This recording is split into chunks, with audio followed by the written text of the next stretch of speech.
Alright, hi, welcome back everyone. And if you're new here, my name is Amanda, and I started this channel to help people get into medical school and just make the admissions process a little less daunting.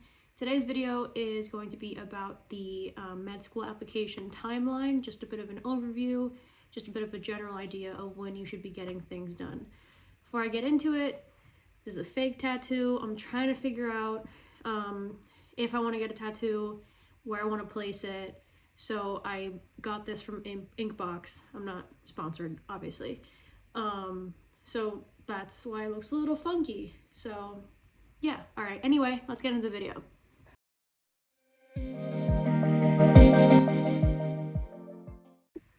So I created a visual, which I'll probably put right here. And I'm also going to have this linked in the description so you can download it if you want. It's just an overview of the cycle and what you should be doing more or less at each step. If I'm looking over here or over here, it's because I have the timeline up to help me keep track of everything. So that's where I'm looking. So from any time from May of the year before you're applying all the way to April of the year you're applying, you should take the MCAT. I personally took the MCAT all the way in August of the year before I applied, which is super early, but if you can manage to take it early, I definitely would. The main reason being, if you don't do as well as you like, you still have enough time to retake it. So as I said, I took it in August of the year before I was going to submit my application.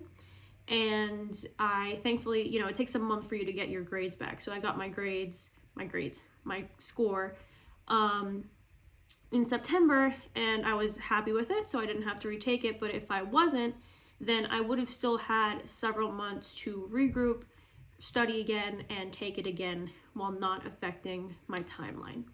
However, I know that's not possible for everyone if you have certain constrictions or restrictions to your schedule. I would say that the latest you should take it is April of the year you're applying, because again, your scores won't come out until May. So you can get that score, decide if you want to apply with it, and if you do, you can go ahead, but if you don't, then you're not in a situation where you're forced to continue with the application, even if you don't like your score, if that makes sense. So yeah, I would say April at the latest, just to give you time to work on other parts of your application, which I will get into shortly. So then starting around January to February of the year you're applying, you want to start drafting your personal statement. I could probably make a separate video on the personal statement and maybe like read my personal statement and show it to you guys and like my pointers for it if you wanted that. But I started early because I knew I was going to have a hard time with a personal statement. I don't think I'm the best writer, and I'm not the best at expressing myself, and I just wanted to make sure I got it right. So I highly recommend starting at least a draft. It doesn't have to be good. Like literally in January, I was just like putting things on paper. It sucked. I hated it. And that's fine. You just want to put your ideas on paper and just see what's there, see what you like, see what you don't like. And you want to aim to have that done around end of April, beginning of May. And I'll explain this shortly about when you submit, but again, there's other things you want to work on. So if you can get your personal statement finalized around end of April, beginning of May, that's perfect. Next, see, I don't remember anymore. So there's a couple of things you're going to be working on concurrently.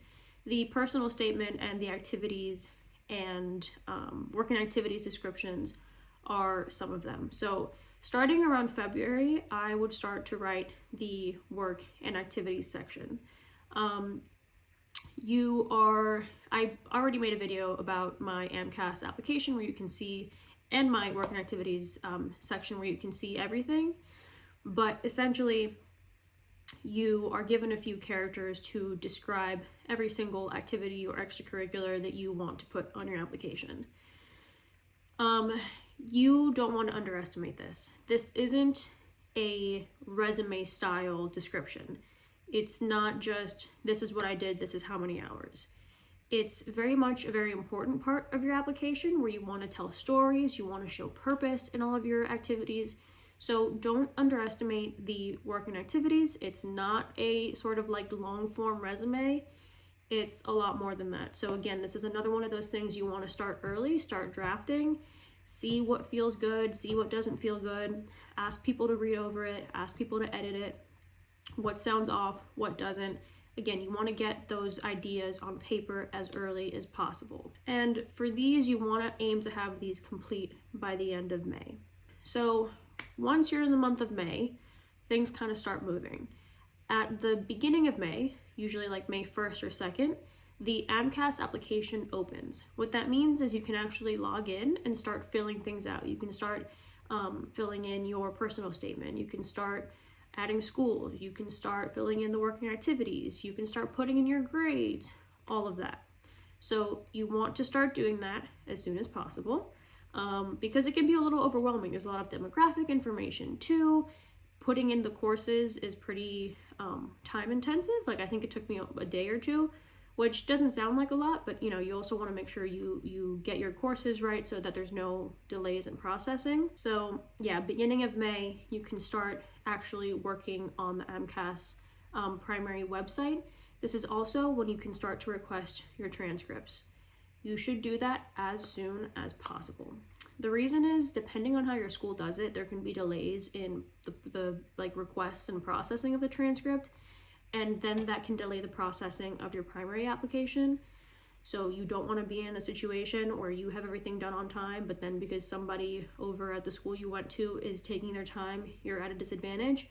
So within a couple of days of AMCAS opening, please request your transcripts. Don't forget, that is super, super important. Then around end of May, beginning of July is when you're allowed to actually submit the primary. My recommendation is to submit it within the first week that you're able to. I personally submitted it the very first day I was able to, and the reason for this is that from the point you submit it, and then for the rest of the month of June, July, etc., they're going to be processing your application.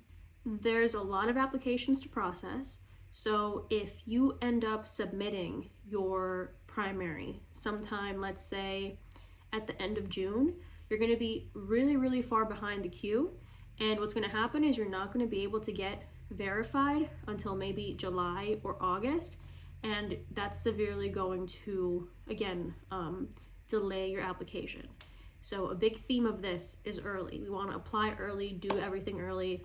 Admissions are rolling for most schools, so it is so important you get everything in early. Schools will not send you their secondaries until they have your primary. And one of the first days schools can get your primary is around like sometime end of June.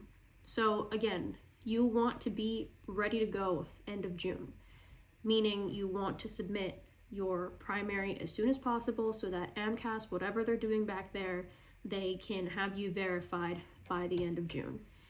If that doesn't happen, obviously if you're verified like July 5th or July 10th, it's not a huge deal, but the further along you get, the later you're going to get your secondaries, the later you're going to submit them, the later your application is going to be reviewed, and it's just going to be more and more competitive the later on your application is seen. So now backtracking a bit, it's May, you started filling out your AMCAS application, you have your personal statement done, you have your working activities done, you've inputted your courses, and you're just kind of waiting for that May 31st or June 1st date to come by so you can click submit. In the meantime, what you can do is work on your secondaries. I have a whole video up on secondaries, so I won't waste too much time on it, but I'll link that video below. But the idea is you want to start pre-writing sometime in May so that when they start rolling in July, you can submit either the day you get them or within a week or two of getting them. Another important part of the application, which sort of deserves its own blurb and isn't really constricted to the timeline necessarily, is letters of rec. The reason I say that is that you can ask for a letter of rec very early. You don't have to ask for a letter of rec the same year you're applying. So what I mean by that is there are certain letter storage services. Interfolio, which I can link below, is one that I can think of, where you can store letters of rec for several years. So let's say you have a professor this semester or last semester that you really liked, but you're not applying for another year or two. You might not want to wait that long because by then they might have forgotten about you, or maybe not. The things they want to write aren't going to be as top of mind. So what you can do is ask them to write the letter ahead of time and have them upload it to Interfolio. It's a confidential service, like you can't see the letter or anything. So then when time comes to actually apply, you can use those letters from Interfolio to either fulfill committee requirements or to upload directly to AMCAS to fulfill the school's letter of rec requirements. Another thing about letters of rec is that most medical schools prefer you get a committee letter. A committee letter is it comes in a packet where the pre-medical committee of your school essentially endorses you. They collect, depending on the school, they have different requirements, maybe 4 to 6 letters. Again, they might have requirements on whether those are science letters or you need a non-science letter, yada, yada, yada. You have to consult with your pre-med committee for that. But they gather a couple letters that meet the requirements from professors, doctors, PIs, yada, yada. And then they themselves, as the committee, write a letter in addition to that, endorsing you. And that kind of all goes in a packet that is sent to medical schools. Most schools prefer that because, again, it's sort of an endorsement from your institution. So if you're going to do that, which I recommend you do, you have to follow the timelines for your pre-medical committee letter packet. So every school is different. Every school has different timelines. So just make sure you're super on top of that. You're communicating with your pre-med committee. Some committees require an interview. I know mine did, and it's very laid back. It's just sort of to understand you better as an applicant. But again, you want to make sure you're doing this within the accepted time so that you're not behind on anything. And again, back to the Interfolio point, if you have a letter stored there that can fulfill the requirements, you can let the committee know. They will give you the instructions on how to, link that and get them the letter, all of that. So again, you don't have to wait until the year you're applying. If you're watching this early on, good for you. You have a professor you like that you want them to write a letter, you can ask them now. So, okay, you've submitted your primary, you've submitted your secondaries, now what? So there's a lot of waiting in this process. You're going to be submitting your secondaries, ideally in July. August tends to be a little quiet. You might get interviews, you might not. If you don't freak out. It's very early in the cycle. It kind of starts moving a little more in September. Interviews can be extended anywhere from August to, I've seen some schools go as late as March. So very long cycle, very unpredictable. I got an interview invite literally, 2 weeks ago, and we're in February right now. So very long cycle, but you should expect to start getting interviews around September. That being said, if you don't have an interview invite by September, do not freak out. The general rule of thumb is that if you don't have any interview invites by Thanksgiving, then you should maybe start to think about reapplying. That's not a word. About reapplying. So that's just a general rule of thumb. Obviously, it's not exact, but if around that time you still have no invites, you might want to start thinking about if you need to get a new job, if you need to retake the MCAT, if you need to retake some courses, things like that. Acceptances can come as early as mid-October. I think the first day schools are allowed to send acceptances is like October 15th or 16th. And acceptances can come all the way until March. If you're waitlisted, then that's a little longer, because typically, depending on the school, you might be told you're waitlisted in March, or you might be told you're waitlisted, in October, November, whenever. But waitlist movement starts to occur around May. And for most schools, waitlist movement can occur all the way up until time of matriculation. So in my case, I'm on a couple wait lists, so I probably won't have a final decision about where I'm going to med school until May or June, which really sucks because, again, if we're kind of zooming out to the beginning of the process, when we are submitting our primary, it's also May. So, you know, it's a whole year and change of just waiting and interviewing and stress, and I won't get into it. But so yeah, that's a kind of bird's eye view of the application timeline, what you should be doing more or less during each month to make sure you're not falling behind. As I said, I'll include that timeline visual below. And yeah, I hope you enjoyed the video.